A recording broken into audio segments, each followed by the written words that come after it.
Islamabad high court से आज इमरान खान और बुशरा बीबी के हक़ में एक फ़ैसला आया कि इद्दत निकाह केस में, जिसमें खबर मनिका साहब की जो दरख्वास्त थी कि जो नज़रसानी की दरख्वास्त थी कि इद्दत का केस का फ़ैसला 1 महीने में ना सुनाया जाए, वो दरख्वास्त खारिज हो गई है और 12 जुलाई तक ये फ़ैसला अब सुनाया जाना है। उस्मान गिल साहब मेरे साथ मौजूद हैं, बुशरा बीबी के वकील हैं।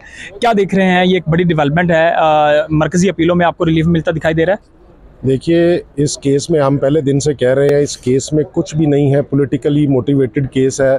सिर्फ कैरेक्टर असैसिनेशन के लिए ये केस किया गया है। अदरवाइज़ उसमें किसी किस्म की कोई एविडेंस मौजूद नहीं है जिस पे ये कन्विक्शन सस्टेन कर सके।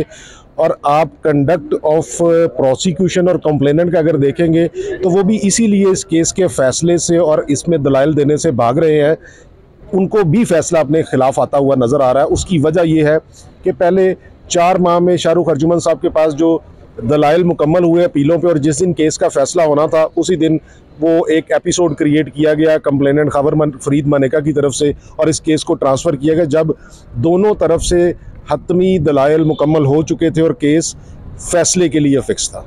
तो अब भी वो यही कर रहे हैं, क्योंकि उनको अब दोबारा भी इस तरह की कोई दरख्वास्त दायर की जा सकती है, या अफजल मजोका साहब के ऊपर अदम एतमाद किया जा सकता है, कुछ ऐसा? मेरा ख्याल है कि अब अगर कोई इस तरह की दरख्वास्त दायर की जाए, अदालत पर अदम एतमाद किया जाए, तो बड़ी हैवी कॉस्ट के साथ कंटेम्प्ट नोटिस इशू होने चाहिए खबर मनिका को भी, और जो वकील उसके साथ पेश हो इस दरख्वास्त में उसको भी। आखिरी बता दें कि आपके क्लाइंट जो अडयाला जेल में हैं, इस सारे केस पे उनकी ज़ाहिर आपसे मुशावरत भी होती होगी। ये जो ताख़ीरी हरबे हैं और जो सूरत हाल है, इस पे उनका क्या राय है?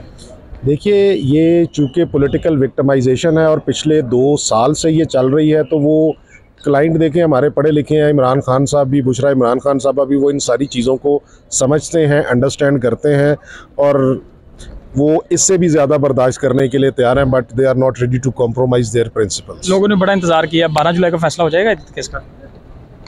देखें, मैं समझता हूँ आज के फ़ैसले ने पिछले मियाँ गुल हसन साहब के 13 जून के फ़ैसले पर मोहर सब्त कर दी है।